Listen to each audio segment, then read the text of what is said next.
The Pacific War, in its initial chaotic phase, was a contest not just for territory. It was a contest for the very flow of life. For the Allies, the supply lines running to Australia were the continent's lifelines. When Japan established air bases on Guadalcanal in 1942, those lifelines were severed. This set the stage for one of the most savage campaigns in naval history. It was a naval Stalingrad fought across the choking humidity of the Solomon Islands. The U.S. seizure of Guadalcanal and its crucial airstrip, Henderson Field, forced the Imperial Japanese Navy into desperate, costly night supply runs. These runs went down the narrow channel known to sailors as the slot. The resulting clashes were a relentless meat grinder of cruisers and destroyers. These battles turned the waters north of the island into a graveyard of metal, permanently christened Iron Bottom Sound. It was a war defined by attrition. American destroyers, those thin-skinned tin cans, faced the overwhelming firepower of Japanese battleships.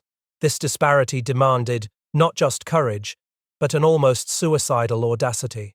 That quality was embodied by the first USS Laffey, designated DD-459. On Friday, the 13th of November 1942, the Laffey found itself caught in a desperate nighttime brawl.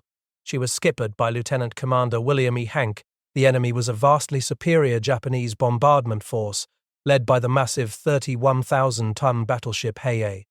The American destroyer, relying on the raw, patriotic can-do spirit of its young crew, charged directly into the enemy line.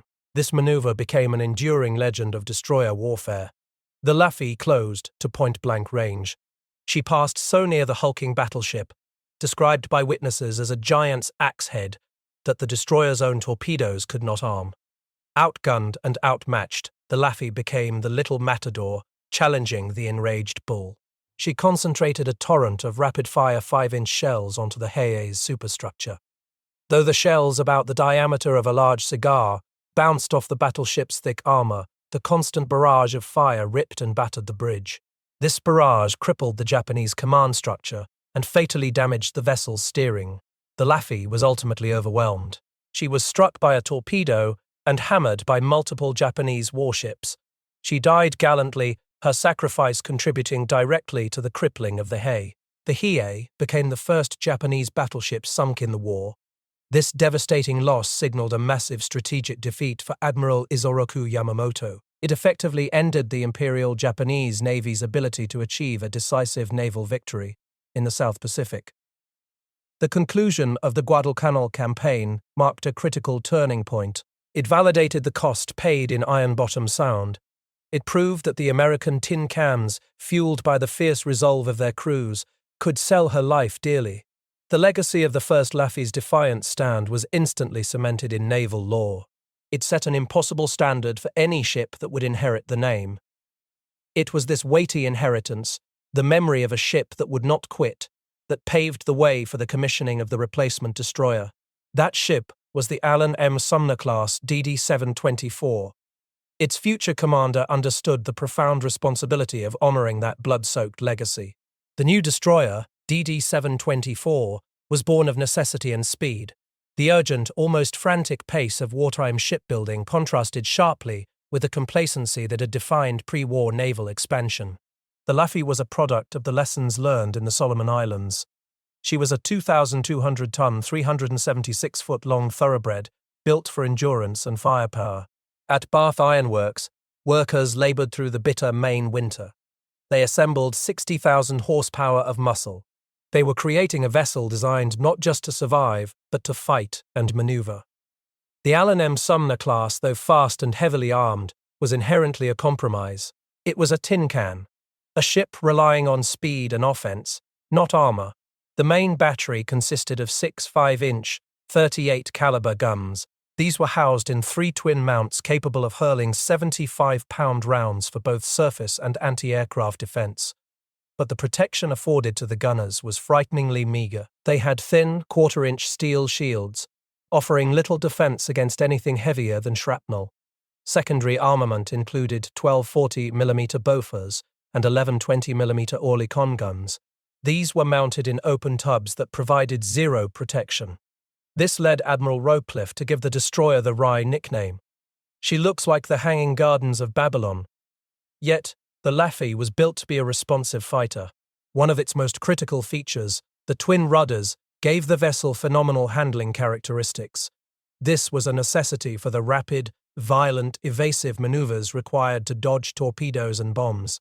This responsiveness, combined with the successful execution of the captain's leadership philosophy, transformed the inexperienced crew into a functional team. That philosophy emphasized trust, transparency, and ruthless professionalism. The men had learned to trust their officers, validated by Lieutenant Shaw's honest reporting of the boiler leak. They had learned to trust their ship during the high-speed race to rescue the downed aviators in Bermuda. The training had chipped away at the raw edges of inexperience. But the shakedown was not truly complete. It was not complete until the ship and crew had faced the relentless, indifferent power of the open ocean. Upon completion of the structured training, the Laffey departed Great Sound for Boston on March 31, 1944. The return trip was a deliberate final test of resilience. For hundreds of miles, the ship steamed through stormy seas. These conditions were pure hell and acutely uncomfortable for many of the young sailors still finding their sea legs. The blue, translucent waters of the Caribbean were replaced by the unforgiving, steely grey of the North Atlantic. A brisk northeaster swept across the surface, transforming the ocean into a violent, white-capped landscape. The Laffey, now straining against the massive rollers, shuddered and groaned. Its hull flexed against the immense pressure. The bow sliced through the troughs, only to be met by a violent thud and vibration as it slammed into the next wave. Water, cold and stinging, lashed the open bridge. It was during this brutal, high-speed run that the crew's transformation was cemented. They had absorbed the technical lessons. They had learned to fight fires, and they had mastered their stations. Now, they learned to endure. The ship, which had been a cold, unfinished structure just weeks earlier, was now alive and vital. It was proving its structural integrity against the warranty-testing fury of the storm. Sonarman Charlie Bell, serving as the captain's telephone talker, reflected the sentiment of the entire crew. Though exhausted and battered by the storm, they had navigated the challenge without complaint. The Laffey was sound, solid, and capable. She was no longer just a ship. She was a battle-wise professional unit, ready to join the long grey line stretching to the front. The time for training was over. The time for war had arrived. The invasion of Europe, Operation Overlord, was a logistical masterpiece, but its success rested on the willingness of individual ships and men to disregard the billions of words on millions of sheets of paper. It rested on their willingness to engage in brutal close-quarters combat. The sheer volume of planning stood in stark contrast to the simplicity of naval warfare's ultimate objective: to fight and survive. For the destroyer Laffey, the immediate dangers of the English Channel were constant. These dangers stretched from the persistent threat of German E-boats, which had tragically savaged the LSTs at Slapstone Sands, to the silent technological menace of naval mines. The American assault on D-Day, June 6, 1944, required the Laffey to function as a high-speed, heavily gunned workhorse. She was providing the crucial close-in fire support General Bradley had demanded. The initial landings at Utah Beach were immediately blessed by fortune. A navigational error shifted the troops over a mile south, placing them in a less defended position. This stroke of luck saved thousands of lives. It contrasted sharply with the carnage unfolding at Omaha Beach. There, the rough seas had caused the critical DD amphibious tanks to sink before reaching the shore. The naval bombardment was designed to neutralize German shore batteries. High-level aerial bombing had proven incapable of silencing these positions. The Germans, however, forced the issue. At 5:30 a.m., a German battery opened fire, sending shells splashing near the cruiser Tuscaloosa. Admiral Morton L. Deo, commanding the bombardment group, did not hesitate. At 5:36 a.m., he ordered immediate counter-battery fire, initiating the full naval assault ahead of schedule. The 5-inch guns of the destroyers and the massive 14-inch weapons of the battleship Nevada roared. They delivered fire so concentrated and precise that the immediate threats were silenced within minutes. This rapid response cemented the lesson of D-Day. Against hardened coastal fortifications, the pinpoint accuracy and sustained volume of naval gunnery was superior to the less accurate, high-altitude bombing runs. With the beachhead secure, the focus shifted north to the heavily defended port of Cherbourg. The intense, protracted bombardment required to capture the port would become the definitive validation of Allied naval power against fortified land positions.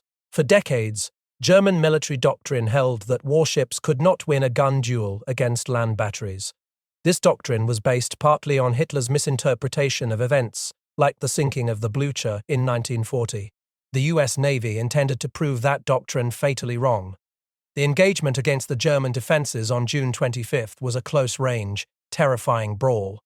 The German strongpoint, Battery Hamburg, armed with 11-inch guns, outranged many of the Allied ships. This forced the destroyers to steam dangerously close as they laid smoke screens to protect the battleships. It was a maddeningly frustrating exchange. The incoming shells were difficult to spot, yet all hell broke loose around the fleet. The destroyer O'Brien was struck by a heavy shell on its signal bridge, killing 13 men.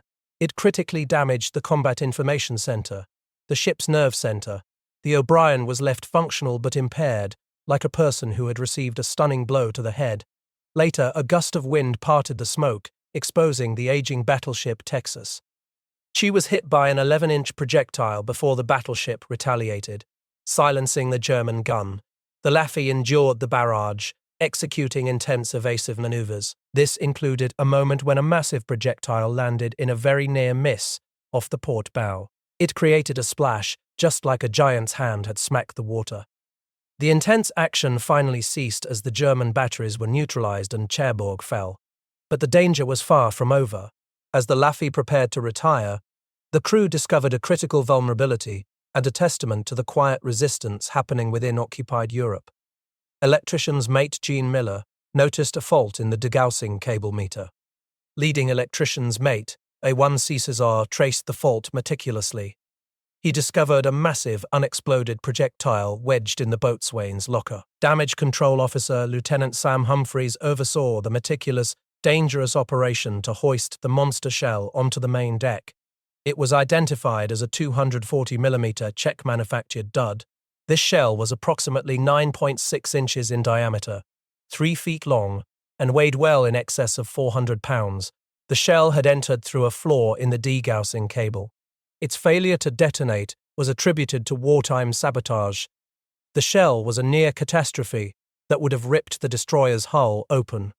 It was proof that even in the darkest corners of Hitler's war machine, there were those willing to risk everything to ensure the German guns fired blanks. The Laffey had survived the duel, not just through the courage of her crew.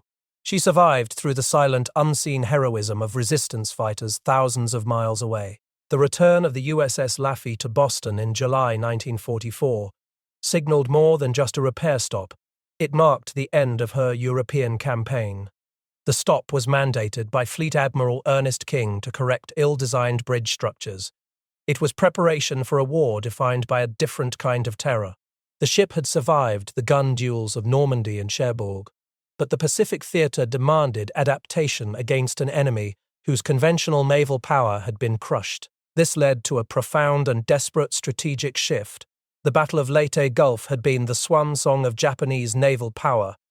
It was a crushing defeat that annihilated their fleet and severed the oil supply lines, crucial to their survival. Facing certain defeat, the Japanese war machine turned inward. It embraced a cultural and military fanaticism that transformed the nature of naval warfare. The kamikaze, the divine wind, was not merely a tactic. It was the manifestation of a national resolve to spend human lives as currency in a desperate bid to halt the inevitable. The US Navy was forced to fundamentally shift its defensive strategies. The losses of the Marne and the aging ward to suicide attacks proved that traditional anti-aircraft defense alone was insufficient. The most effective countermeasure lay not in shooting down the planes, but in destroying them on the ground. This necessitated the aggressive implementation of preemptive strikes. Task Force 58, under the command of Admiral Mark A. Mitcher, began employing the long, powerful right-hook strategy. They utilized massive carrier strikes to batter Japanese airfields on Luzon and Formosa before they could launch their deadly cargo. To sustain this high-tempo, far-flung operation, the American logistical effort achieved unprecedented feats of ingenuity. The fleet could no longer afford to send damaged ships back to Pearl Harbor or the West Coast. The solution was the deployment of self-propelled floating dry docks, or landing ship docks. Under Service Squadron 6, Laffey Atoll rapidly became an instant but complete major base. It was capable of repairing and refueling entire fleets close to the front lines. The Laffey itself benefited from this innovation. She utilized an LSD to scrape barnacles from her hull. This was a necessary effort to regain an extra knot or two of speed. The LSD also welded structural damage caused by the constant high-speed steaming. All these preparations were aimed at one final massive objective, Okinawa. Operation Iceberg was the last great island hurdle. It was intended to secure a vital forward base for the final assault on the Japanese home islands. But the Japanese had learned the geography of the American defense. They knew the weak spot, the early warning system, to provide the main fleet with precious minutes of reaction time. The Navy established the vulnerable radar picket stations. These were a ring of fixed positions located 40 to 70 miles out from the main anchorage.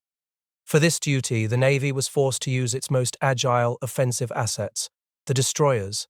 Admiral Richmond Kelly Turner lamented the necessity. He understood that these fixed stations turned the destroyers into predictable lighting rods, awaiting the full fury of the kamikaze. The psychological reality of this assignment was stark. When Communications Officer Lieutenant Ted Runk delivered the message assigning the Laffey to Radar Picket Station One, the captain recalled feeling a tingling sensation. He knew that the gates of hell awaited us, the chilling talking to our breeded us. Undeniable proof of the kamikaze's reach and determination had been delivered just weeks earlier, even in the presumed safety of the logistical hub. On March 11th, a Japanese plane slipped through the perimeter. It was capable of an 800-mile, one-way flight. It crash-divvied into the carrier USS Randolph at anchor in Ulithi. The attack shattered the illusion of security. It interrupted an impromptu hula skit being performed by 3 sailors who were plunged into the dark, shark-infested waters. The Laffey steamed toward Okinawa, knowing their mission was not just to fight. Their mission was to be the primary target. They were the bait, the first line of defense. They were ready to absorb the raging cyclonic force of the divine wind before it could reach the vulnerable carriers and troop transports. The time for waiting was over. The time for the ultimate test of the destroyer's resilience had arrived. Radar Picket Station One was not a defensive perimeter. It was a designated kill zone. On the morning of April 16, 1945, the USS Laffey was no longer simply fighting off attackers. It was the sole, fixed target in the center of a Japanese aerial frenzy. The early effectiveness of the ship's 5-inch battery, which had shredded the initial waves and blinded the Laffey by tearing apart the SG radar, only served to infuriate the swarm. The Japanese Air Command, seeing the destroyer still fighting, unleashed the full fury of an estimated 22 aircraft in a sustained, coordinated assault. They were determined to sink the vessel before the American Combat Air Patrol could arrive. The damage sustained in the first minutes had crippled the destroyer's ability to defend itself conventionally. With the rudder jammed at 26 degrees left, the Laffey was thrown into a huge, predictable high-speed turning circle. This death spiral negated the very evasive maneuvers that had saved her from German E-boats at Normandy. The ship, now a screaming, predictable target, offered its full broadside to the onslaught every few minutes. The air was thick with the smell of cordite, burning gasoline, and pulverized aluminum. The sound was a continuous, deafening roar. The Laffey's own guns, the 40mm Bofors and 20mm Oerlikons, chattered like mad, mechanical beasts. This was punctuated by the high-pitched, auto-racer whine of the incoming Vals and Judys. The crew fought in isolation. Communication lines were severed, forcing men to rely on instinct and the sound of the explosions. The sheer, overwhelming volume of the attack pushed the crew past exhaustion and into a state of hyper-alert desperation. The double kamikaze strike that slammed into the after-deckhouse and fantail almost simultaneously was the turning point. The first plane, already damaged, struck the mast and ripped into the deckhouse. The second, a Judy bomber, exploded with catastrophic force just aft of the second 5-inch gun mount, Mount 52. The violence of the impact was absolute. Below the deckhouse, the explosion instantly vaporized men in the after officers' country and the steering gear room. Lieutenant J.G. Jerome Sheets and Ensign Robert Thompson, 2 of the ship's most dedicated young officers, were killed instantly. They sacrificed their lives as the command structure aft was utterly annihilated. The shockwave and resulting fire turned the entire after section of the ship into a flaming, unstable hell. Shrapnel. Pieces of the air. Parker. Pieces of the air. They ripped into gun positions and left the deck slick with oil and blood. The fire, fueled by aviation gasoline and bursting shells, was immediately uncontrollable. It radiated heat so intense that the deck plating began to buckle and glow red. This threatened to cook off the hundreds of 5-inch shells stored in the magazines below. The massive loss of life, combined with the structural damage, pushed the Laffey to the brink of abandonment. It was during this critical moment, with the ship shuddering, listing and engulfed in smoke, that the metal of the crew was forged into an unbreakable resolve. The damage control parties, composed of men like shipfitter Medoc Irish and the engineers working blindly in the suffocating heat of the engine rooms, refused to yield the ship to the flames or the sea. Medoc Irish would later succumb to his wounds. In the midst of the chaos, the crew's defiance was absolute. A plane grazed the mast, tearing off the yardarm and sending the ship's radar antenna crashing down. But the ship's colors remained flying. When a supporting Corsair cap finally broke through the overwhelming Japanese formation, the air battle turned momentarily. This provided the exhausted gunners with a brief respite. The Laffey had absorbed an unimaginable beating. She was struck by 2 bombs and hit by 4 kamikazes, with numerous near misses and strafing runs. She was a ruin. Her radar systems were useless, her rudder jammed, her hull riddled with holes, and her stern dangerously low in the water. But she remained afloat. She was a mangled, smoking testament to the sheer, stubborn refusal of the men aboard to quit. The attack had lasted only 80 minutes, but the cost was devastating. As the remaining Japanese planes were chased off, the ship lay silent. The general alarm was finally hushed. The final, brutal accounting revealed the scale of the horror. 32 men were dead, and 71 were wounded. The Laffey, the destroyer that had inherited the mantle of defiance from Iron Bottom Sound, had survived the gates of hell. But she was a barely floating wreck. Slowly, painstakingly, the wounded were tended to, and the dead were recovered.